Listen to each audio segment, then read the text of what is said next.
This is a relay project. Real Talk starts right now. Here's Ryan Jesperson.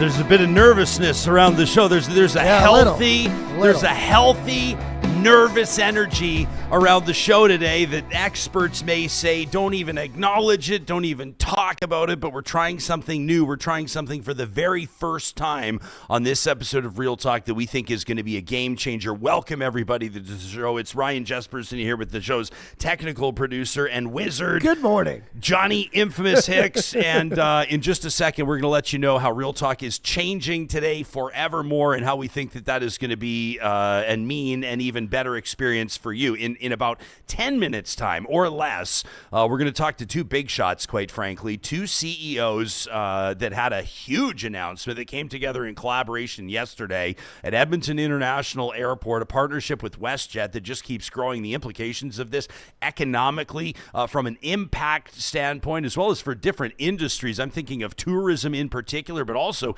if you're doing any business in Western Canada or based out of Western Canada, fly elsewhere in the world, including Eastern Canadian destinations, this is a big deal for you as you saw WestJet adding to its fleet.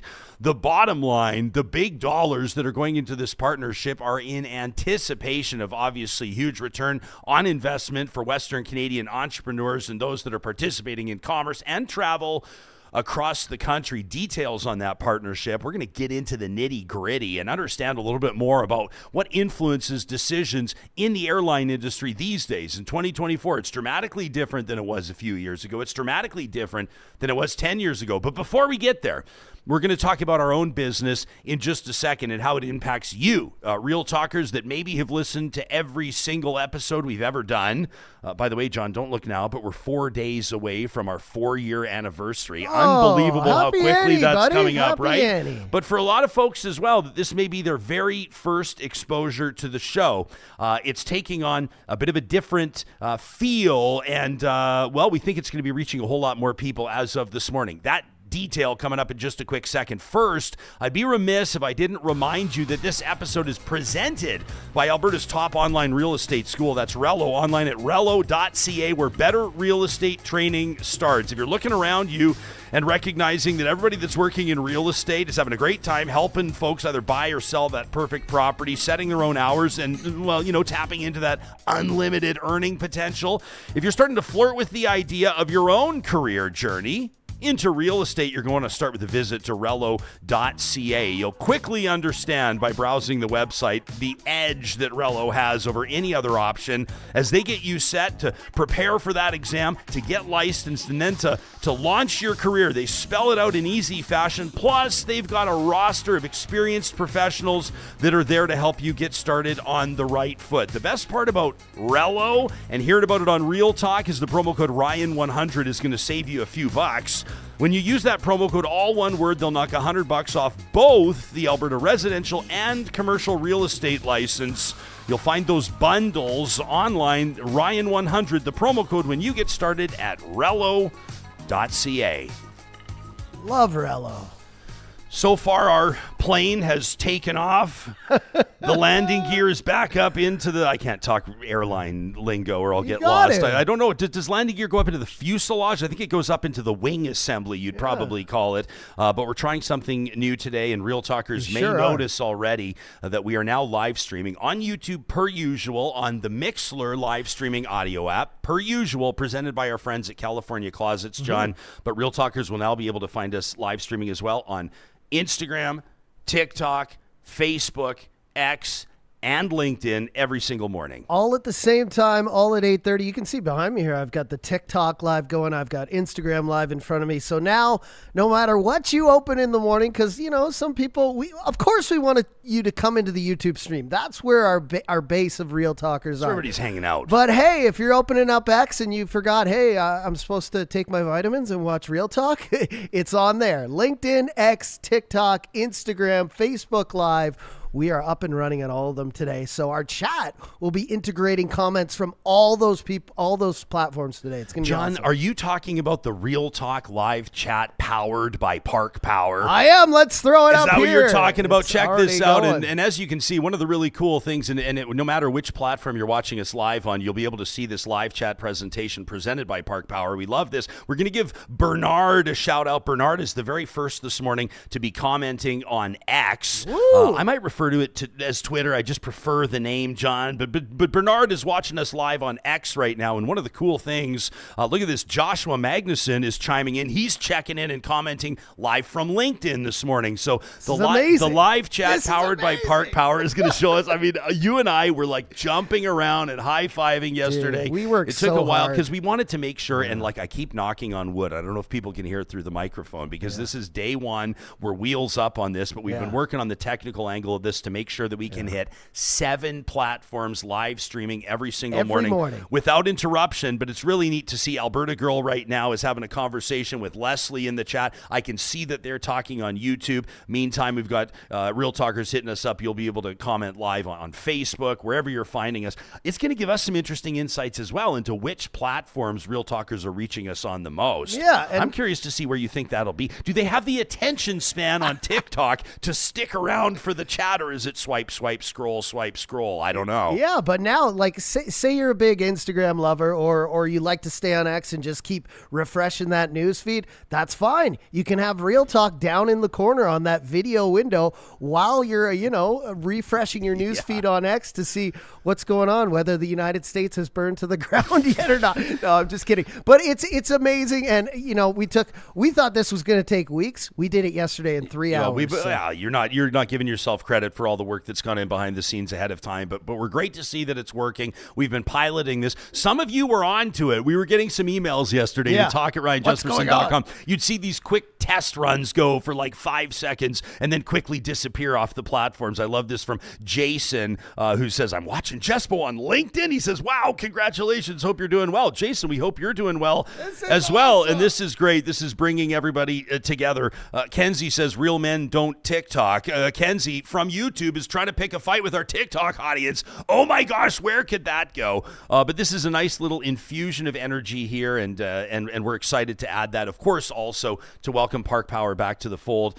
This Real Talk live chat is powered by Park Power, and we're excited to know that all of you will be joining us. Obviously, as we can see right now, our numbers mean that our live stream's already double over yesterday, and we're 5 minutes in, so that's good news. And of course, Michael recognizing, wow, Park Power, nice to hear them mentioned again on the site or on the show. You're going to be hearing more about Park Power, obviously, and we're thrilled to welcome them back. They've been friends of Real Talk for a long time, and we feel like this is a perfect partnership. Get this, as this new live chat will help you stay plugged into the show. We couldn't help ourselves. We couldn't help ourselves. We couldn't help ourselves. You knew that was coming up. You knew that was coming up. In just a quick second, I am curious to check in, and what a neat opportunity to be chatting with the CEOs of both Edmonton International Airport and WestJet. A huge announcement yesterday at the airport, and this isn't just for folks that might be like considering, and we'll get into the details, but maybe considering a trip down to Salt Lake City. You haven't been for a while, and you want to check out the Utah Hockey Club and its first season down there. Have you ever been to Chicago? I've never been to Chicago or Salt Lake. So my wife took me to Chicago for my 40th birthday as a surprise. I know a lot of people feel like, it kind of goes like in the United States, like LA and New York, and then Chicago's kind of in 2B, but I don't know. The Windy City is one of the most cool and spectacular places I've ever visited. Oh, yeah. That and New York are the two places I have to go. And next, the history there and all of obviously the reasons to visit. It's more than just sports. It's more than just the restaurants, but those are two big areas of our focus when we were there. Those are two of the destinations that WestJet's added. They're adding to their fleet and boosting its overall seat capacity. This isn't an ad. This is a business story. This is an economy story. This is a story of great interest. WestJet boosting its overall seat capacity by almost 25% out of Edmonton, which is absolutely wild. So we'll check in with those two CEOs in just a second. Before we do, though, I also wanted to remind you that registration is now open for the Real Talk Pond Hockey Classic. That's coming up Saturday, February 1st in beautiful St. Albert. Check out my screen. This is aerial footage if you're watching us on YouTube or any of the other platforms right right now. This is footage of last year's event. The city of St. Albert rolls out the red carpet for us. We've got 10 rinks going, 24 teams, a maximum of 6 skaters per team. We've got bonfires and burgers and beers and the sounds of the ODR. There's absolutely nothing better. All of this raising funds for 3 excellent charities. You can learn more by checking out our website, ryanjesperson.com. You just click on the events link, and that's where you can learn more about signing up your team today. Of course, there's also opportunities for you to sponsor, to volunteer. This year's edition, we're thrilled to welcome back our friends at Molson as the presenting sponsor of this event. Molson has made sure that our skaters and visitors are well watered through the years, and of course also that we've got a significant amount of cash going to those charities. Our goal is always to raise $50,000 or more, and we can get there with your help. It's the Real Talk Pond Hockey Classic. That's going to be going Saturday, February 2nd at Larry Alexiak Field in St. Albert. And just because I'm kind of feeling like in the mood to be making announcements, I don't necessarily have authorization. To be revealing this, but I want to tell you that we're going to be giving away tickets to the Oilers game that night. It's a 5 p.m. start, Johnny. The Edmonton Oilers are going to be taking on the Toronto Maple Leafs in Edmonton. Amazing. And we're going to have tickets to give away at the Real Talk Pond Hockey Classic. You got to be there to win. RyanJesperson.com on the events link is where you can find us. And we'd love to see you out there in St. Albert at the Real Talk Pond Hockey Classic, presented by our friends at Molson Canadian. All right, this was easily the biggest business story across the country yesterday. An announcement at Edmonton International Airport as WestJet rolls out its largest summer schedule to date, including a nonstop service to 11 transborder destinations, 20 domestic, and 2 sun destinations. They're buying a whole bunch of planes to make it happen. Something like this comes about, I would imagine, after months, if not years of negotiation. Let's find out more. Let's go behind the curtain as we welcome to the program Alexis von Hoensbroech, the Chief Executive Officer, President of WestJet, and Myron Keehn, the President and CEO of Edmonton International Airport. To the two of you, a lot of work goes into this before the big announcement. Alexis, how does something like this come about? Take us behind the scenes. Thank you for inviting us this morning. We're really thrilled to be here. So, yes, this obviously is a long story, and WestJet is not new to Edmonton. But both Myron's team and my team, we have been working together because we think that Edmonton is still underserved, just if you look at the size of the city. And so we work together and try to understand what does the community need. And now we got a major announcement in terms of growing our network. It's going to be the largest WestJet network that has been ever flown out of Edmonton. We are very confident that this is going to work out for Edmonton and also for us and for the airport. So, Myron, this is something obviously from the EIA's perspective and quite frankly, from the Metro Edmonton region's perspective that I think you could fairly describe as a game changer. What was your perspective as you're making this announcement yesterday, essentially to the rest of Canada? Yeah, Ryan, thank you for having us on. And Alexis, great to see you again today.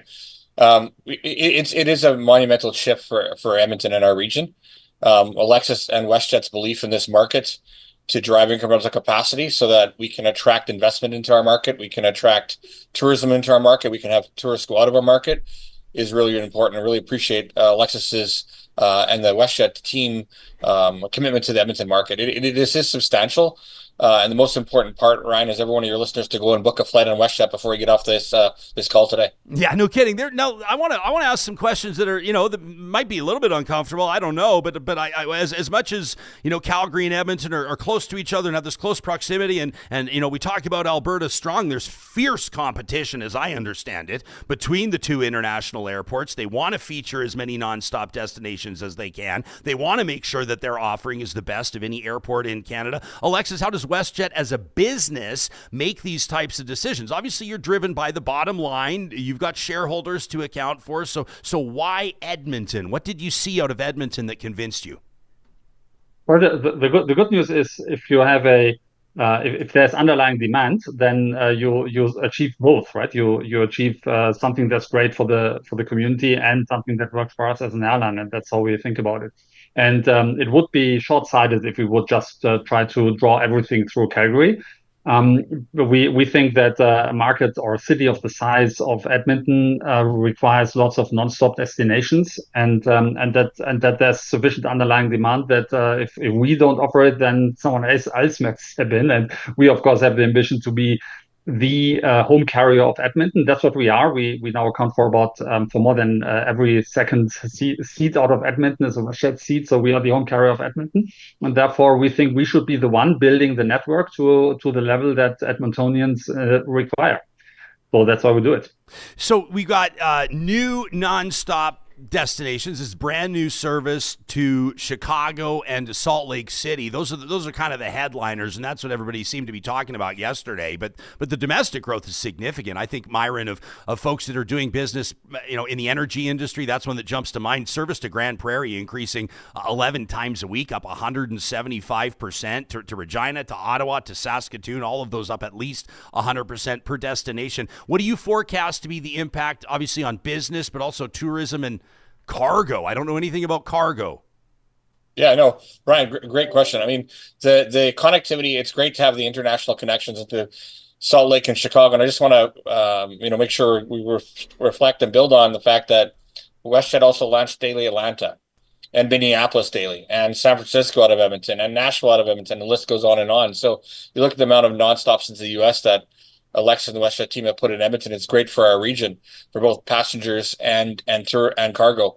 In terms of the connectedness within Alberta, BC, Saskatchewan, the Northwest Territories, et cetera, and to the other major cities in Canada are really, really important, because a lot of Canadians move within that ecosystem, and a lot of business happens between companies that are located in multiple provinces or provinces and territories. So I'll use Grand Prairie as an example. That connectivity to Grand Prairie is so vitally important, being such a big economic part of our province. And Alexis and the team, making sure that prioritize that connectivity, working not only with us but also with the city of Grand Prairie to make sure that happens is really important. And from a cargo perspective, everybody moves passengers. Of course, you move your luggage, but there's also stuff underneath the seats which you don't see and we don't normally see, and that's moving everything from mail to medical supplies and all kinds of other last minute important goods. And Alexis and the team do a great job of doing that as well. Myron, is you and your team, I mean, are you doing something dramatically different or approaching this type of thing, obviously recruitment and retention of the big airlines, the new routes, differently than any other airport in the country? Is EIA approaching this differently or in some sort of innovative fashion? I mean, I think every airport approaches their community in a unique way. But I think one of the things that we've been able to do is working collaboratively with WestJet is working through where the alignment is and where are the opportunities to grow. And Alexis came and the team WestJet came here in the spring and spent 2 days here listening to business.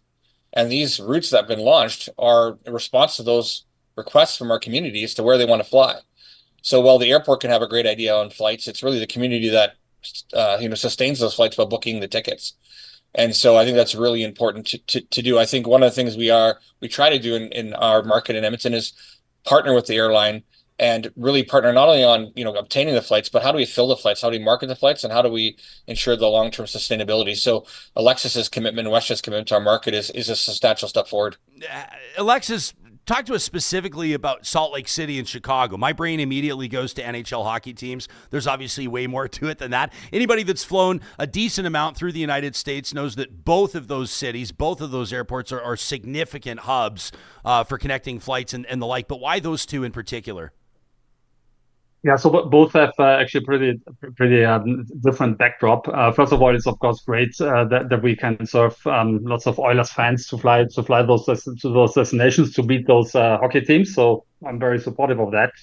We now fly to 11 transborder cities, so 11 cities in the US. 4 of them are hubs of our big partner in the US, Delta Airlines. And that's actually great. So if you want to go to Salt Lake City, you can enjoy the beautiful nature of Utah, but you can also connect to 85 different destinations beyond Salt Lake City. And we have basically the same concept in Atlanta and Minneapolis and also in Seattle, where Delta is operating a hub. And if we just look at our flights into Atlanta right now, we typically have more than half of the passengers on those flights connecting into the Delta network. So what we're basically providing is a one-stop connectivity to hundreds of cities in the US and a non-stop connectivity into 11 cities in the US. And that's pretty substantial. So we've got Alberta girl Myron in our live chat right now. She says, more flights only to be cut. She says, I've seen this story before. Let's talk business. Let's talk bottom line. What has to happen for Edmonton to keep the flights? Use it or lose it, right?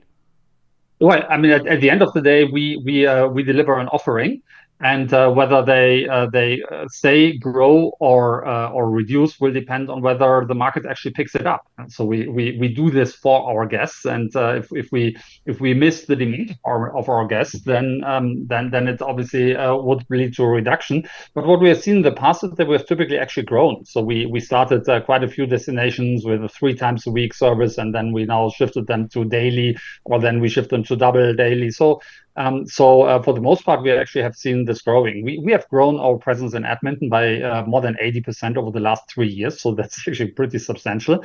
And we have seen that the market is picking it up. And of course, there's always some try and error. We never know where people really want to go. We think that we know where they go, but we then see what they vote with their feet. And then we'll constantly adjust. Myron, if I know anything about you, you're not sitting here worrying about what happens if this doesn't work out. If I know anything about you, you're already working on the next big announcement. But generally speaking, how does this fit into EIA's strategic plan over the next 6 to 12 months?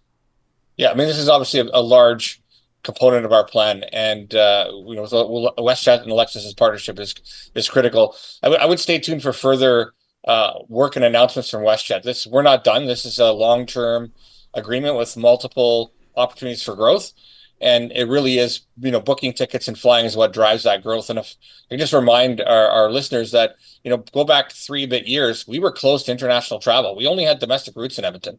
We were essentially a domestic airport. Yeah. And now to be over 52, 53 destinations internationally, WestJet serving 11 of those into the U.S. alone, is substantive growth. And we're really excited about that because it couples well into where Edmonton, the region's playing. Top economy in Canada in 2024, forecast to be top economy 2025 to 2027. One of the top 10 destinations for tourism in the world announced at the Edmonton metro region. So it's pretty important to have that air service, and the WestJet team and Alexis really understand that. Yeah, it's funny because I feel like I'm looking at this from 2 different perspectives. Like, obviously the tourism angle is huge, and it's not just, I'm guilty of acting like this is just Edmontonians going to Utah, Edmontonians going to Illinois. It's the other way around as well. We've got the best hockey team in the world right now. Obviously there's a lot of reasons to visit. A lot of people I know are eager to get back out to Jasper as an example. A lot of people are intrigued by the stories of what's happening in Alberta. And then there's the business side of this. Like, Myron, you know better than anybody that there have been a lot of businesses, I'm sure, through the years that have been wide open to relocating to Edmonton, to bringing their headquarters to Edmonton, but it's probably been the fact that their executives, that their staff, their sales team has had to transfer flights on and on and on. And that's deterred them from officially setting up routes here. Stuff like this could be a game changer for Edmonton's downtown. I'm looking at the ripple effect here. This could be pretty significant. Absolutely, fully agree, Ryan. And connectivity is everything, right? If you can get to somewhere, it allows you, with ease of travel, allows you to do business. I'll use an example that Alexis spoke about yesterday. We had one of the companies that's in Edmonton that opened up an office in Chicago. But before, it took them all day to get there.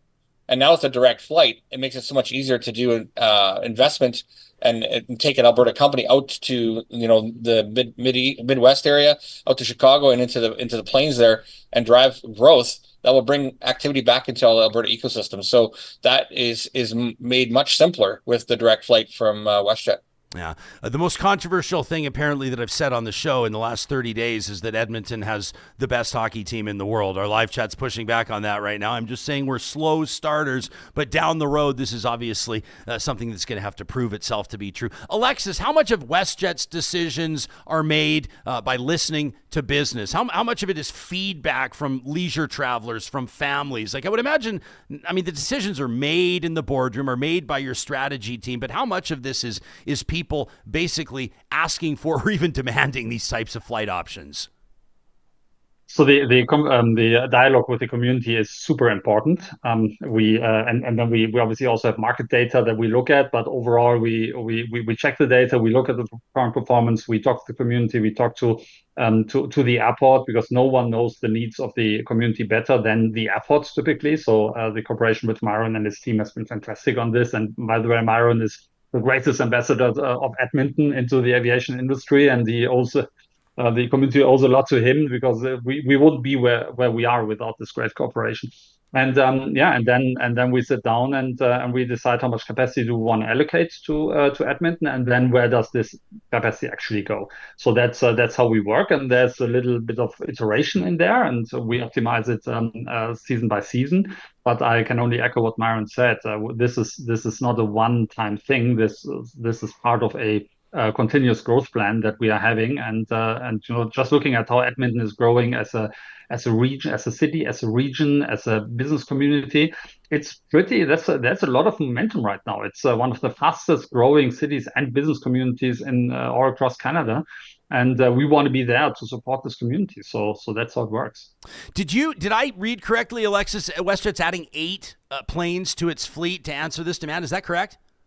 Yes, that's approximately correct. So it's about 8 airplanes worth of capacity that we are now adding to the existing capacity. And just to give you some context, earlier this year there was an airline, a low-cost carrier that exited the market. This airline had 9 airplanes. We have acquired all of them, and we are now putting almost the entire size of this airline just into Edmonton as growth. Yeah, so that's the magnitude. And if you just think about, if we would now go to Boeing and buy these airplanes as new airplanes, if we would get them, this would be a list price investment of around $1 billion. Yeah, so just to give you a size in how big the investment is that we are doing into Edmonton, and that's a great vote of confidence from our company into this community. Yeah, no kidding. Myron, what about on the infrastructure side? Is EIA, is the airport equipped right now to immediately embrace this increase, or can people expect expansion? What's on the horizon? Yeah, no, great question, right? We actually had a great meeting with Alexis and his team yesterday, working through how we can modify the internal operations of the terminal building, not for the growth that's coming right away, but the growth that's going to come down the stream with this longer term agreement to drive growth into Edmonton. And so you will see modifications. You're seeing improvements made now. We rebuilt the departures level curb. In anticipation of this, we're doing a lot of aesthetic improvements post security. We're redoing the concessions food and beverage program. You'll see a lot of changes between now and by the end of next year, and you'll start to see some work in 2026 in the terminal building itself to accommodate this growth. We're working collaboratively with our airline partners, particularly WestJet, to lay out what does the terminal of the future look like.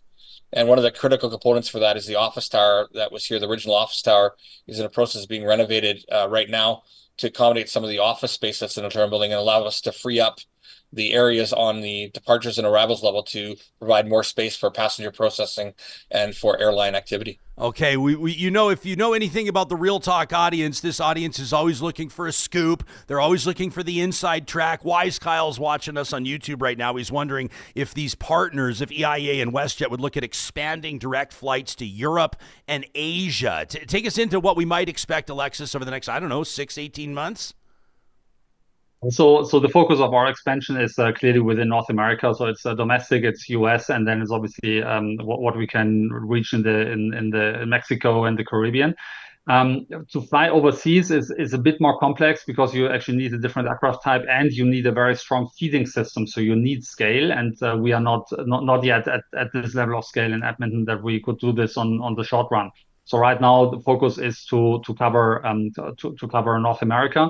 And then there are, of course, airlines that fly into Edmonton that we actually facilitate. So airlines like KLM or Condor, they're both partners of us. And when they fly into Edmonton, then we provide them feeds to take people beyond Edmonton to Grand Prairie and to other places. So we actually facilitate already the existence of trans-ocean flying out of Edmonton or into Edmonton. And I'm pretty positive that we will see more of that over time as well.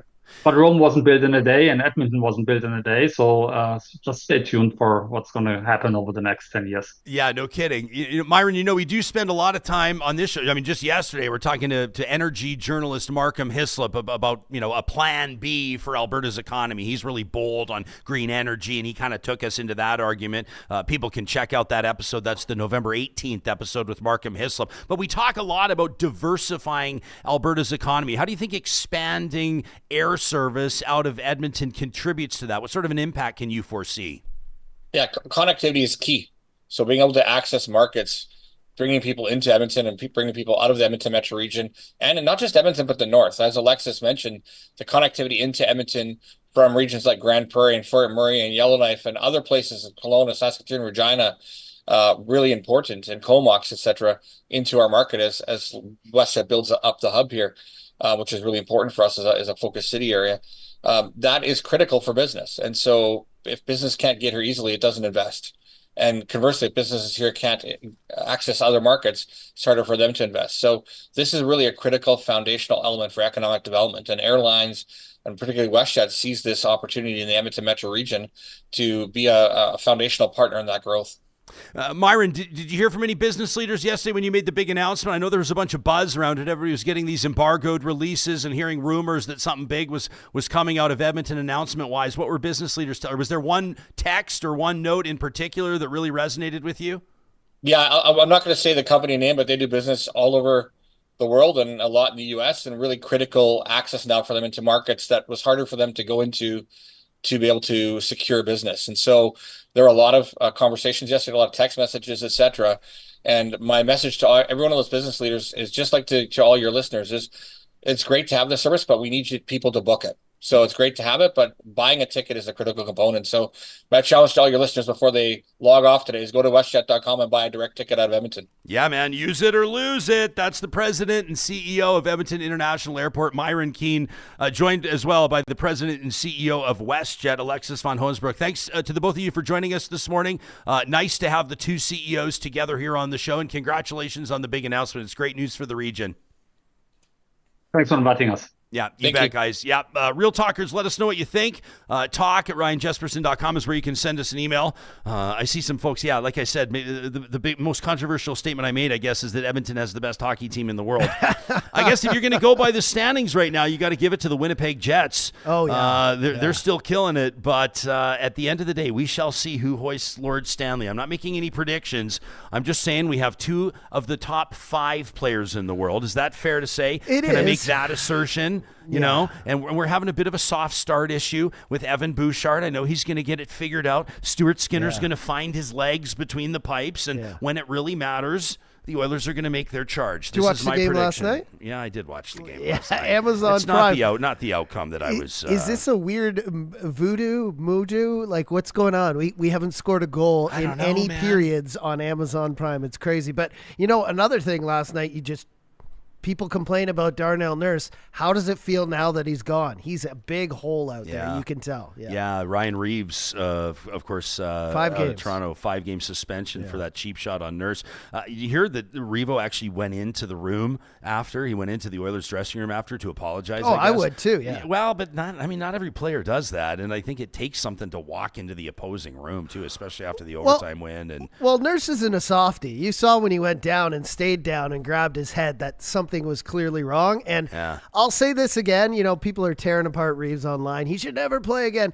I don't think he meant, like, Reeves he's one of those play to the line guys, like all the other big hitters like Trouba and push Wilson. It to the limit. And of course he came up a bit. I don't think he meant to level the guy in the head and split his head open, but it's great that he went in and that's the NHL of today. Mm-hmm. Back in the day, they used to do that too. They'd go out, they'd have a scrap, and then they'd be in the bar smoking cigarettes after. I'm glad. I'm glad it's coming back, minus the booze and cigarettes. That just the camaraderie and just saying, hey, it's a game.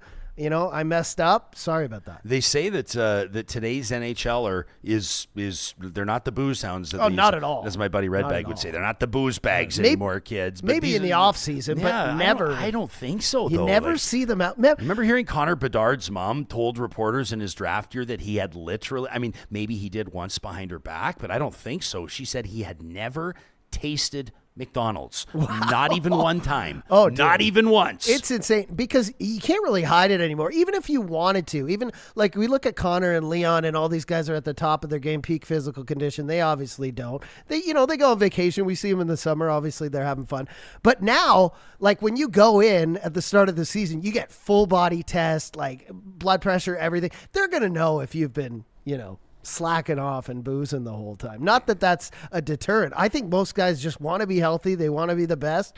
And anything that's going to hinder that, they're like, no. Well, they used to say that, I mean, even the best players in the world, like Mario Lemieux, used to show up to training camp to get in shape, right? You know what I mean? Training camp was to train Yeah. for the season. And like you said, and don't smoke, kids. Don't even try it even once. They used to smoke in the dressing room. In the dressing room, which is Between periods. hilarious. If you think of, they talk about sports that require, and maybe I'll kickstart another controversy, maybe another discussion in the live chat, but they say that hockey requires, from a cardiovascular standpoint, almost more than any other sport. Oh, it's now, insane. obviously, triathlon, I'm sure that like swimming, and obviously soccer's a big one too, marathoning. running back and forth and back and forth and back and forth you can for kind of hours. float.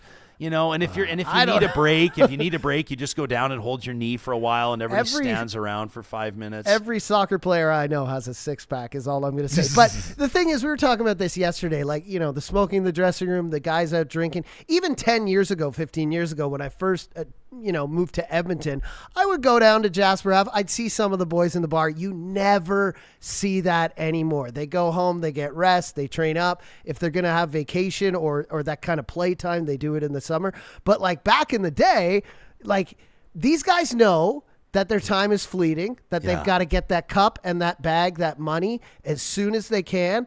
And they've got a window to do that between 20 and 30 to be the best they can. It's not like back in the day when we said yesterday where you can play till Gordie Howe's age. You know what I mean? 100%. Yeah, Ytrium here in the chat is I'm assuming you're having fun, Ytrium. I'm assuming you're just trolling us a little bit, but says, remind me, with my assertion that Edmonton boasts 2 of the top 5 players in the world. Ytrium says, remind me where McDavid and Draisaitl are ranked in league scoring right now. We can't just base all of our opinions on a snapshot in history, my friends. This is going to sound a lot like making excuses, but I don't know that there's anybody, a hockey fan, that has even a remote idea of what's going on out there that would give the title of world's best hockey player to anybody other than Connor McDavid right now. Of course. I think it's got to be Connor, although you could probably make, and I don't really truly mean this, but how fun is it to be watching Ovi? You and I were celebrating his 31st career hat trick, scoring again, now nursing a bit of a sore knee, so we'll see 39 years of age, what the grade 8 has in store for the rest of the year. But yeah, I mean, it's just fun to watch. Of course, we got Swank and Frankie in the live chat right now, wanted to talk about the Leafs. Unfortunately, we've run out of time. I really wanted to talk a bit about the Maple Leafs, but Johnny, unfortunately, we've just run out of time. We're all out of time today, And then Vamp Fashions, and I get it. Vamp is speaking on behalf of like, I don't know how many thousands or hundreds of thousands or maybe even millions of hockey fans across North America and around the world, but says that damn Amazon Prime blackout. They're calling it the Prime blackout. Monday nights in the NHL, they've got that feature game live streaming only on Prime. So if you're not a Prime subscriber, you're not going to be able to see it. And you know, I mean, Vamp just basically says, I thought Oilers games were supposed to be televised, like, you know, we're important or something. This is kind of the changing face, I think, of how live sports is being presented. Of course. But Vamp's absolutely right. I mean, you know, there's folks that maybe don't have the Sportsnet package. Maybe you head to your favorite pub, or you wait to see what's on the CBC on the Saturday night game or wherever it's broadcast. They split some games around sometimes. But then you sign up, you're paying for Sportsnet, and then you're still not getting games. I understand that for some fans, that's for sure. It's going to be a bit of a, you know, they're going to be a little bit pissed off about that, but that's just kind of the way it's going. Subscriber services. Yeah, you've got to start getting into it. You've got to learn it. Like even last night, people are saying, you know, the stream's not in HD. It's not this. Don't go to Amazon Prime's website. You got to download the app, and then just also your TV, your internet connection. But you just said it there. Like you still have the option. Like every bar now has every streaming service. The Oilers game is on everywhere you want to go. But I get that some people don't want to go out. But man, everything's going online. Speaking of online, 6 times we have 6x'd our tuners in today just from going up on X, Instagram, TikTok, Facebook, and LinkedIn today. Hello to everyone. Mixler and YouTube, and our offerings just keep getting more and more and more. Everything's going good. TikTok a little overmodulated. I'm working on the audio, but I'm surprised everything's working. It's just like magic. The plane is flying. The plane is flying, and we're excited about it. When we booked those two, when we booked the 2 CEOs, of course, we did have it in the back of our mind that we were going to launch this streaming service of our own, if you want to call it that, on the same day. And I think that the metaphors are abundant, and it's all working, which is is great. James says, as a Winnipeg Jets fan, Winnipeg represented our chat. Sorry about your Blue Bombers. I'm not trolling. I legitimately wanted them to win the Grey Cup, James. I'm sorry for your luck. But he does say I'm fine because with the Amazon streaming, James says mainly because he's sick of TSN and the NHL's exclusion zone. I noticed that, and I think for me, this is just anecdotal. I've noticed more with Jets games than anything else. You see it in your TV guide, on the digital guide. You go to click on it, and it's blocked out regionally. I know that people have different reasons to either support or rally against these blackouts, and I understand, I guess, obviously, that there's a business argument behind it. But I've always thought, same as us, I mean, we're taking our show now. You can watch us on LinkedIn, for Pete's sake. You can watch us on all these different platforms. We want to make sure that we have the most eyes and ears possible on it. And for the NHL, from a marketing standpoint, and I've thought this for other sports as well, the regional blackouts just don't make sense. You remember the Chicago Blackhawks under the Wirtz family, and they're still owned by the Wirtz family, but under Wirtz Sr., Bill and then Rocky and the whole, back in the day, they used to black out all Blackhawks games locally in the city of Chicago because they thought that it would drive people to go buy tickets to the rink. You would think so, right? But what they realized the problem is that by taking them off TV, the average hockey fan, including the young ones, and these are when relationships are forged with sports teams and probably with bands for that matter, or anything else. A lot of this happens in youth. And if you're denying youth the chance to sit with grandma and grandpa on a Saturday night and watch the local hockey team play, if you can't watch the team on TV and you can only go or you can only see them when you can afford to buy a ticket, it's obviously going to hurt the relationship that the team has with its fans and vice versa, right? 100%. Yep. So interesting stuff. Always interesting to see where the business of streaming is going. We spent a lot of time talking about Jake Paul and Mike Tyson and their big fight on Netflix. I don't know. That was fun yesterday. But you know what I was thinking? A lot of times when we're putting our shows together, especially over the weekend, a lot of times our Monday episodes, these are the ones that we see the highest numbers on typically through the week. Mondays and Fridays, those episodes do really well because we know you're checking in with us, Real Talkers. You're coming together as a community. You want a kind of a recap or a synopsis of what happened over the weekend. And anecdotally, I was just looking at where I get my news, where I get my sense of where the public's at, public opinion, and across all the platforms we talk about, the Jake Paul, Mike Tyson fight, and the Netflix event writ large. Obviously, there were other fighters and other championship belts that were being battled for. That's all anybody was talking about. Even casual sports fans were curious to see how it would do, how the stream would hold up, whether or not people would buy into the idea. Sure. 60 million viewers. I mean, you can't argue anything else, right? Yeah, and the stream was a little wonky, but again, when you've got people not only watching live, but it's the scrolling. People want to go back. That fight before Jake Paul is probably what caused the most interruption for the Jake Paul fight. I saw the most people pissed off when the Jake Paul fight started because they wanted to go back and see some of that amazing fight between those two women, right? Taylor and Serrano. So that puts so much emphasis on your servers. So I'm sure Netflix will figure that out. These live events, this is maybe their 12th one now. They started with comedy shows. The Tom Brady roast was a big one, right? They did a Dave Chappelle one. So right. I can see this becoming a weekly thing and then a daily thing. And then all of a sudden, I think there'll be channels on Netflix where you can just hit sports or the same way you would on your guide, news, whatever, and it's just live news, live sports all the time. Idris knows what he's talking about when it comes to marketing. In our live chat says the NHL, the regionality of it goes against any modern marketing view around paid or organic reach. He says it's absolutely baffling, and I totally agree with you, Idris. It just doesn't make any sense to me whatsoever. Travis follows up and says it's totally wild that the NHL can't just copy the NBA for its streaming and media strategy. The NBA, I mean, the NFL is on a whole other planet, I think. The NFL, the only sports league, I think, in the world, and for sure in North America, that can self-sustain financially without a single fan in the stands. Yeah. That's how rich the TV deal is. The gambling on any given week, on any given Sunday, let's call it, with the NFL is absolutely wild. Oh, yeah. But the NBA has done a ton to really, I think, establish itself as an important part of American culture. You look at the way that NBA players connect with the fans, even the way that NBA players show up to and leave games. Yeah. right? I mean, I know a lot of more people, relaxed, a they little more love that casual. NHLers all come in the suits, and they all come in dressed up. NBAers, you know, it's a totally different approach. You see their personality, like, absolutely. There's guys in sweats and sunglasses wearing whatever they want, And but I it love gives you it. some insight into personality. I actually love it. And I think the NHL's starting to go that way. You see guys wearing like fedoras and feathers in their hats, and some guys are coming in with like, you know, track pants with a blazer and like a hat on.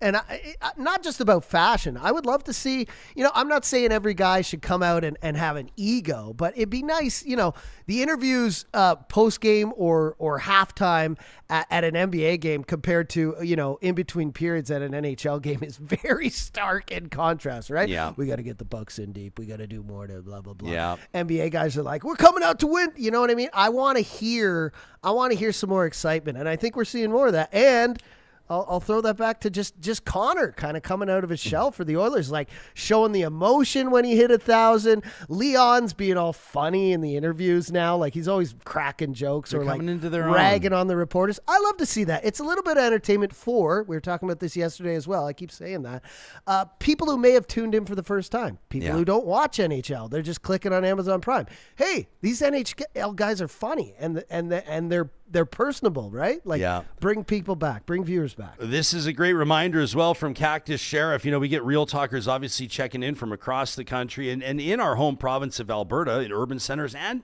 out in more rural areas. And Cactus Sheriff says that streaming isn't even an option for the most part in a lot of the rural areas. He says, my parents have 2 internet providers available. One says, we don't stream.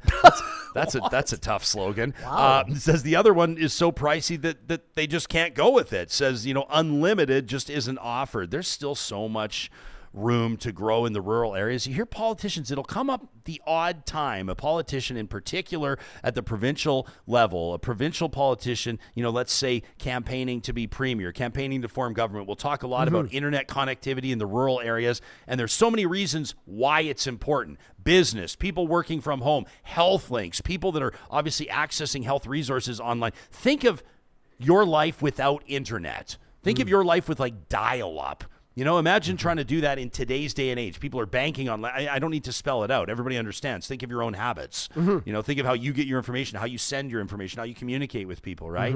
Wild to think that in a lot of rural areas, it's just not even close. You know, we're complaining that our, you know, this line isn't as fast as the fiber for the guy next door, and we're not able to download movies in 3 seconds. Oh, And dude. There's people that are still stuck in the 1990s, it feels like. I don't want to date myself, but I am so grateful for the internet. I think we all should be. I mean, it causes a lot of stress when you overload your brain with it. But and I don't want to date myself here, but you remember waking up for school and like, what's going on in pulp culture? What's going on in the news? You had to grab the newspaper. You had to ask your parents, hey, what's going on, you know, south of the border, whatever. Now, every morning, Ryan, and I know everyone does this, you hit your alarm, and before you even get out of bed, check your email, check your text messages, go over to a couple social media platforms. Is the world still, you know, spinning? Is everything going fine? And then you make your way to work. I am so grateful. Yeah, no kidding. Hey, listen, I want to take a look at some video to the House of Commons. Absolutely one. Man.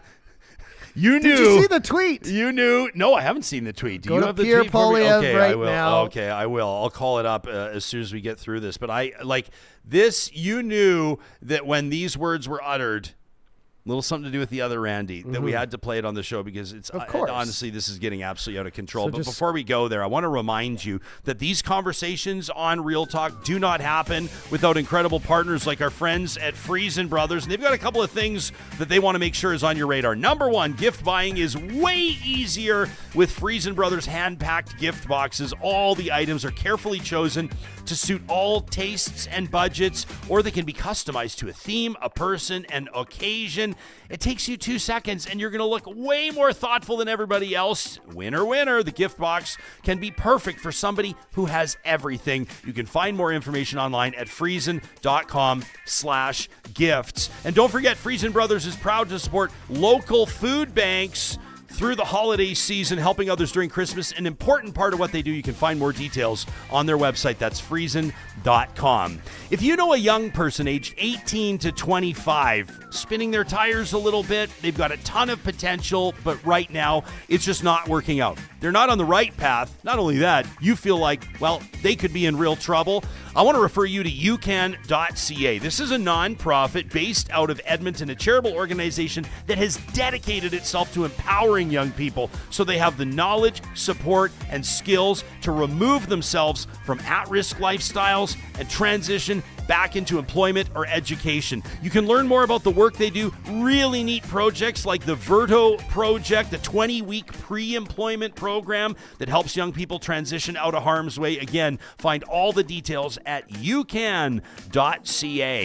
California Closets is the best in the business at making the most of space with custom organizational systems. When you work with California Closets, you're not just increasing the value of your property. Of course, you are doing something major for the enjoyment that you experience in your own home, your biggest investment. The best part about the initial consultation, it's at no charge. You have nothing to lose. There's no risk by meeting with their design team and talking through your project, getting a sense of what budget could look like. They can work with any budget, and their work is guaranteed for life. Custom designed to fit your space and your budget. It's California Closets at californiaclosets.ca. How about that positive reflection yesterday on the show? The fella, man, heartstrings. the fella that had to surrender his beloved pup to go through cancer treatments. The pup in a shelter, tried to be adopted out, didn't work out. Anyway, the long story short, Buddy's cancer goes into remission. The dog, the human, reunited. We got so many notes from people about cutting onions, people that were saying, no, you're crying. We loved it. That's the whole point of Positive Reflections. The silver linings in life. The stories that fill our buckets, they're presented every week on Real Talk by the team at Kubi Renewable Energy that wants to remind you you can get a free quote for solar anytime on their website. Even if you're looking at getting solar in next spring, maybe into next summer, now's the time to start the conversation so they can get it priced out for you. They can get the paperwork done and start drafting up the design. Nobody installs cleaner than Kubi Energy at kubienergy.ca. And a quick shout out to our friends at Complete Care Restoration. This is a family-owned business that has teams deployed in communities across the province of Alberta right now that have been impacted by natural disaster. For some, it's flooding. For some, it's obviously wildfire damage and the smoke damage that comes with it. But that's not all they do. If you experience a sewer line backup, you found asbestos or mold in your property, that's not the type of thing you want to let sit and get worse. You want to hand it over to the trained professionals at Complete Care Restoration. They'll work directly. They're going to work directly with your insurance company so you don't have to do it. They'll take that off your plate. You can find them online 24/7 at CompleteCareRestoration.ca.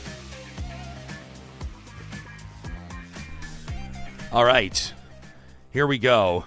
This is a story I think that folks have been following across the country, right? Because it goes without saying, the Edmonton Centre battle next federal election is going to be a real brouhaha. Oh gosh! All right, so you've had interesting things happening with the Conservative nomination. To bring you up to speed, it doesn't matter where you are in the country. I think this is going to be an interesting story. But it was widely expected that James Cumming was going to come back. So he's made his living, did very well working in construction. He was the president of the Alberta Chamber of Commerce, and he was a Conservative MP in that riding. Well, it's been a fight back and forth over the past few elections between James Cumming and Randy Boissonnault, who's the incumbent. He's actually the federal jobs minister under Prime Minister Justin Trudeau. He's one of just a small handful of Liberal MPs in the province of Alberta.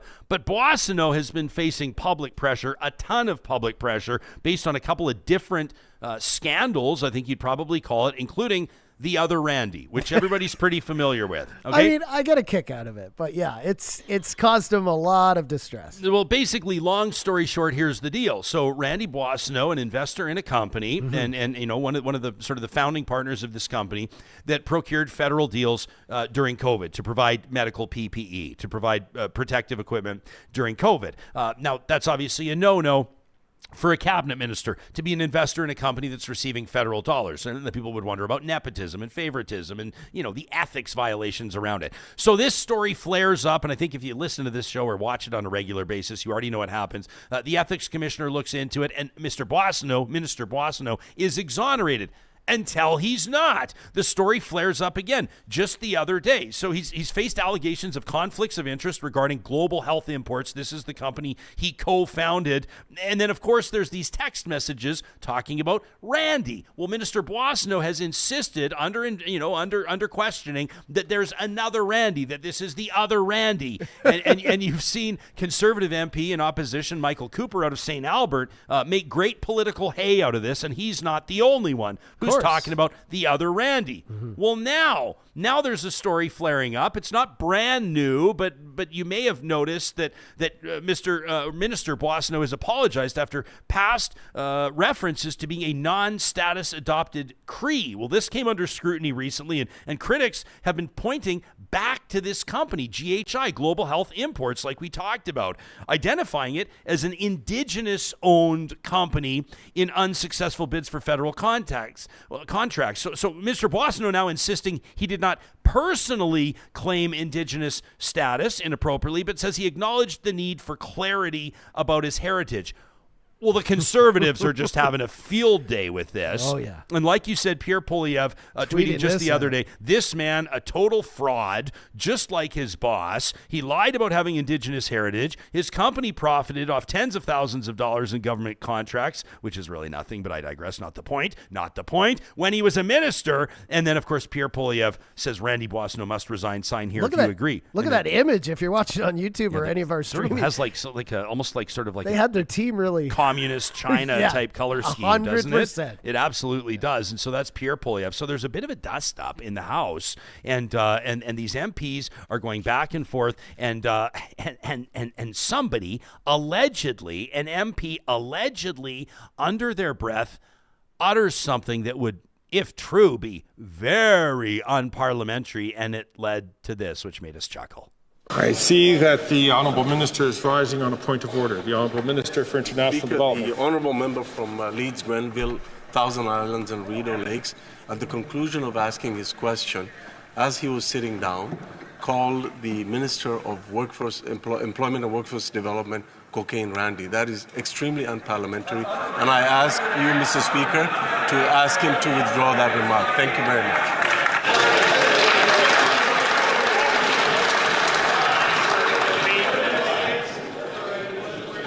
I see that the member from Leeds, Grenville, Thousand Islands and Rideau Lakes is rising in response to this point of order. Speaker, I'm sure that I was referring to the other Randy as Cocaine Randy.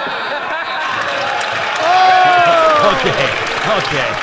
All right. So then you're going, well, hang on a second. What's this Cocaine Randy thing all about? What is that about? Well, like, number one, you're probably going, are they talking about cocaine in the House of Commons? Are we joking about cocaine? Yeah. We haven't been talking or joking about cocaine since Conservative MP Raheem Jaffer was busted like 15 years ago. I mean, this has been forever since we've been talking about, the white lightning, since we've been talking about nose candy, since we've been talking about snow falling in the House of Commons, right? Yeah. Well, here's this story as well. Minister Boissonnault's firm, this company, co-owned by the employment minister, allegedly sharing a P.O. box, a post office box, with a woman who was detained in 2 major drug busts. And so now there's a cocaine angle on this, which is making it even more interesting. So all of this to say, this is a story that keeps getting more and more damaging, not just to Minister Boissonnault, but to the federal Liberals, which have their own huge problems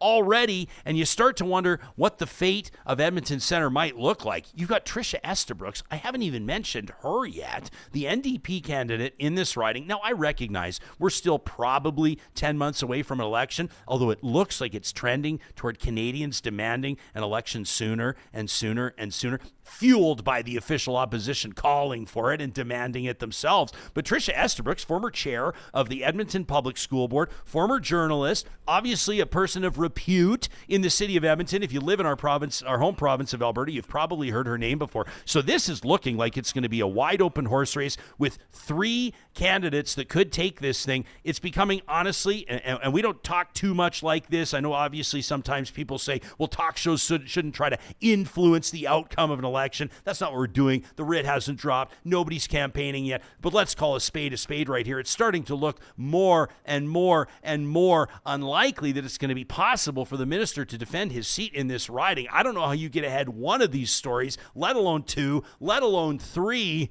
You know that old marketing or PR adage, people say, if you're explaining, you're losing. And so right now, the Conservatives in that riding of Edmonton Centre have been relatively quiet for now, as have the NDP. Now, they're knocking on doors by the thousands. Believe that. Oh, yeah. But they're not jumping on this. No. I think sometimes when a fire is burning and when it starts to burn out of control, if you're in opposition to that, you're just going to let it happen. 100%. Kind of a similar strategy with Naheed Nenshi and the NDP right now. I'm not comparing Danielle Smith's government to Minister Boissonnault's scenario right now, but haven't you noticed, just anecdotally, that Naheed Nenshi has been fairly quiet for a new leader of a party? I was just going to say that. I mean, he jumps on things and he comes to the defense of, with the bills about the trans rights or whatever. But lately, even just hearing that Smith is going down to the States for the Trump inauguration and all this, I expected like a full post. I mean, when stuff like that happens, you expect to see, remember Singh's video against Trudeau. Like, I expected a whole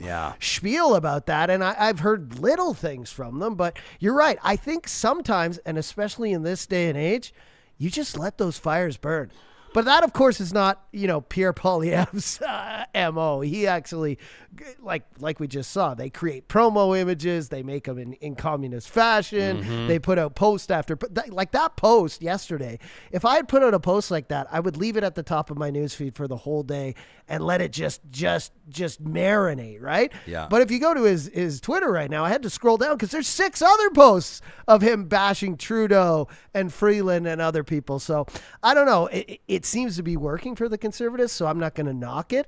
But there is something to be said about just sitting back and being like, everything's fine. Let's just let this fire burn, right? Yeah, 100%. This is, a lot of you are saying that, this is going to be acute awareness. Joining our live chat from YouTube says the big news is going to be the foreign interference stuff, and apparently says an extremely damning report that'll be released in January. Says this is going to take over basically the dialogue and what people are talking about, which could very well be true. Others of you are saying that, I saw a note in here saying that the NDP is not polling anywhere close in Edmonton Centre. I'd give it time. I'm not calling an NDP victory in that riding, but I'm saying they haven't lost by much in past, and it's not an impossibility that the NDP could take its 3rd seat in Edmonton. Keep in mind, they got Blake Desjardins, and they've got Heather McPherson in that seat that was long time held by Linda Duncan, that Edmonton Strathcona seat. That's kind of the Edmonton University area that's always been friendly to the federal NDs. Dwayne quite right in pointing out that the Edmonton Centre riding has frequently flip-flopped from Liberals to Conservatives. We had the Honorable Lori Hahn join us. That was Friday, November 8th. That would have been our Real Talk Roundtable just before Remembrance Day. Of course, a former MP out of Edmonton Centre, a Conservative MP as well. So Dwayne's quite right. Off the top of my head, it went from, wasn't it a Liberal before Lori Hahn, right? And then it was Lori, then it was Boissonnault, then it was Cumming, and then it was Boissonnault, right? So you're right. It's been back, forth. Pretty interesting stuff. And then those of you are saying, well, what about this? Look at this story I'm showing you. Pierre Poilievre saying that he would fight Trump's economic policies, said he would fight tariffs with fire. This is a big thing right now. I saw, Rosie Barton with her At Issue panel, Andrew Coyne and the gang, Chantal Hebert, and they were joined by Aaron Wary, talking about the impetus for an election in Canada right now, because the perception is that Justin Trudeau would not be taken seriously by the Trump White House right now, considering the political challenges that he's facing, which is me kind of sugarcoating it and putting it lightly, and also considering the fact that he's not perceived to have a mandate. He didn't just win a big election. This isn't Trudeau sweeping. Trudeau Mania 2.0 in 2015, beating Stephen Harper. Trump comes in 2016 and wins the White House. And then you've got these two leaders. And generally speaking, if you talk to economists, if you talk to trade experts, they'll say that the Trudeau government performed decently in trade talks with the Trump administration.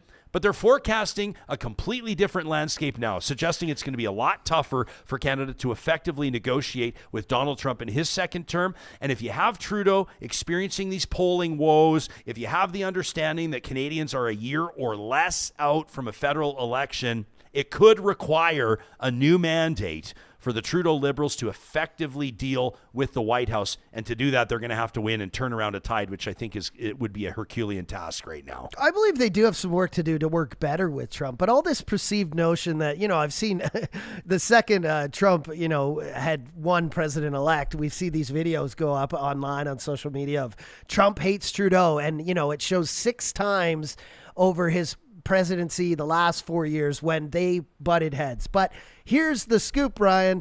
Trump butts heads with absolutely every leader in every country. So, I could I could do one on Putin. I could do one on, the leader of France. I could do it on UK. I could do everything, right? So what I would say is that dealing with Trump, no matter which leader you are, you're going to butt heads. But I know another thing about Trump is that he respects leadership. And, when he looks over to Canada, and no matter how you get elected, Trump will say this because he's been elected, of course, narrowly, and then obviously by a huge majority this time, that anyone who's been in power 10 years, I guarantee Trump gives them respect. It doesn't mean that he's going to talk to them like an equal, because we know when he sits down at a bargaining table or whatever, America first. Of course he does. But even, we saw him meet with Biden. We thought, that was going to be a big clash of champions or something. Yeah. It wasn't at all. It was very sweet. Two old guys sitting there having a chat. The challenge just being, and obviously, America first. A lot of Canadians, we get emails from you to talk. Ryan Jesperson saying this all the time.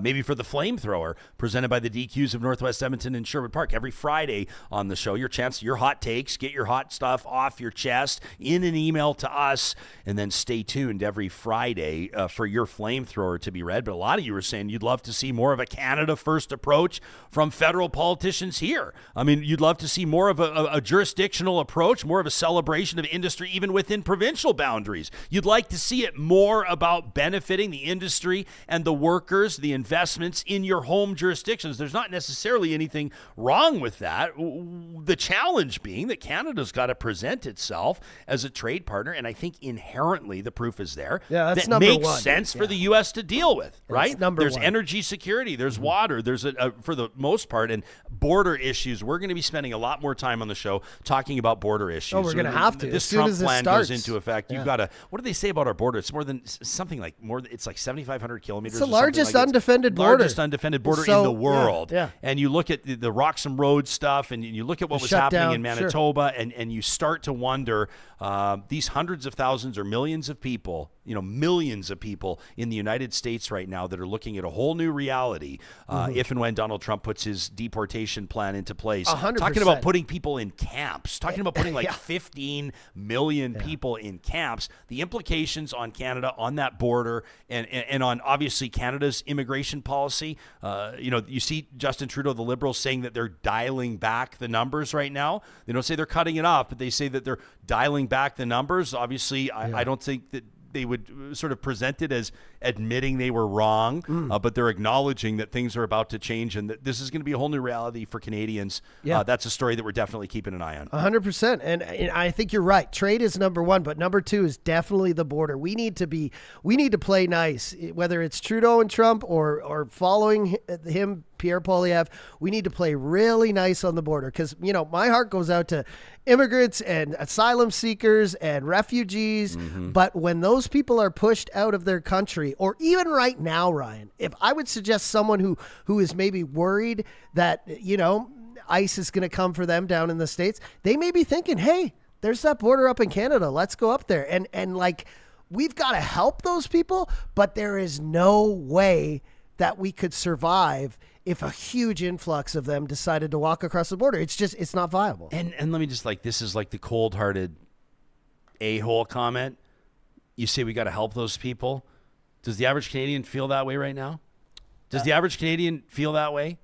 I'm personal an average stories, Canadian and I feel that way. I feel like we need to figure out a problem. We don't just need to separate families and cause. Of course. But I don't know that Canada's equipped. I just said that. We Yeah, aren't equipped. to So we manage. need to figure out a plan together with the states on, hey, you guys can't just push everyone out every which way and expect the people around you to deal with it, the countries and nations around you to deal with it, Mexico, Canada. We need to work on a plan on how you're going to do this. And let's be real, like that's not something that U.S. is concerned about. I don't That's think something they that even Canada's have gotta, a plan. Canada's got to figure it out. And even the deal with Mexico. I mean, I know we're opening up a bunch of cans here, but like Ontario's Premier Doug Ford basically says he wants to take the trilateral trade agreement between Mexico, the United States, and Canada and tear it up. Yeah. He wants bilateral deals. He wants Canada to deal directly with the U.S. Mexico can sink or swim based on the fact that he's describing Mexico, I can't remember the exact words, but basically as a backdoor for cheap Chinese auto parts that kind of circumvents the spirit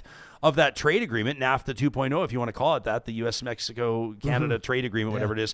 But Doug Ford kind of musing and not necessarily staying in his lane as a provincial premier, but musing about this ahead of what could, of course, be a federal election sometime soon, suggesting it's time to tear up the trade deal with Mexico. That's not a small thing for a premier to throw out there, and I doubt he did it by accident. And all this stuff it gives me a bad feeling in the pit of our stomach. We've always had this great three-way working relationship, Mexico, Canada, and the States. And even if you go to our social media, we put up a reel the other day, Freeland has got to work on the way she, addresses Donald Trump and his subordinates, because it hasn't worked well in the past. We've lost out on deals. Mexico and the States have done little deals behind our backs, because it's so hard to work together with Canada when you have everyone screaming Donald Trump and Putin and all these buzzwords, right? So the one thing I hope for the Trump presidency is that we all just play nice, because these next 4 years are going to be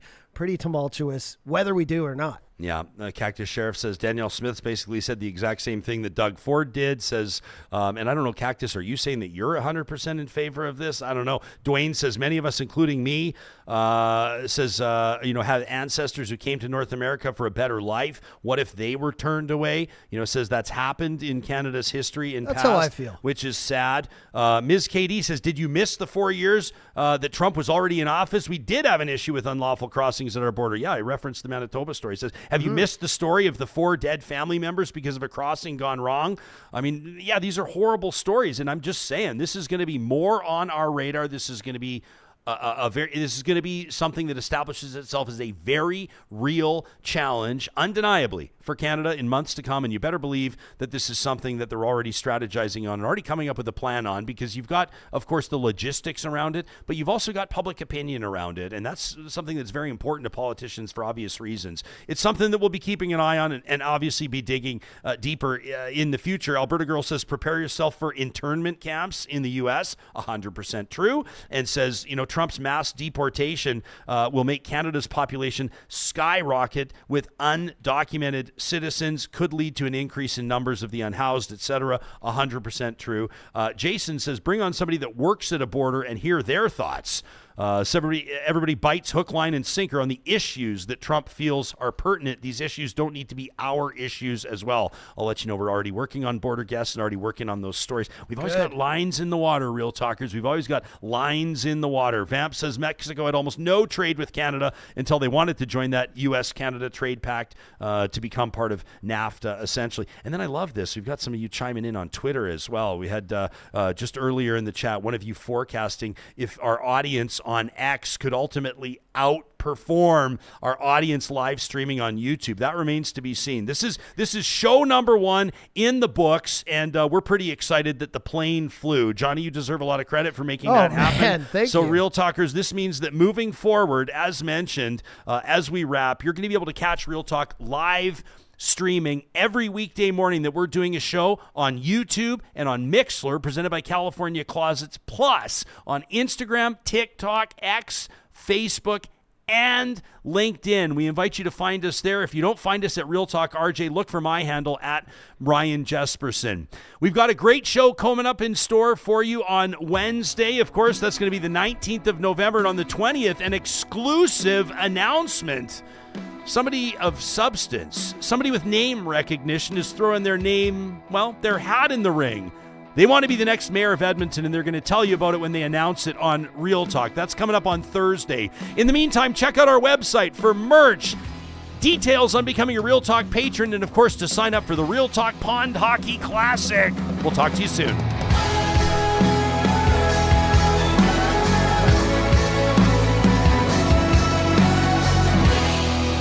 Real Talk is hosted by Ryan Jesperson, executive producer Josh Dunford, technical producer John Hicks, general manager Katie Cook-Chivers, account coordinator Lawrence Derlego, human resources Lena Shepard, website design Mike Johnston, voiceover by me, Carrie Skelton. Real Talk's editorial board is Supriya Dwivedi, Ahmed Ali, Brandy Morin, Ann Castleman, Corey Hogan, Harman Candola, Catherine O'Neill, and Chris Henderson. Member Emerita, Julie Rohr. Real Talk is recorded in Edmonton, Alberta on Treaty 6 territory, the traditional and ancestral territory of the Cree, Dene, Blackfoot, Saulteaux, and Nakota Sioux, home to the Métis settlements and the Métis Nation of Alberta. Real Talk is a relay project. For more, check out ryanjesperson.com.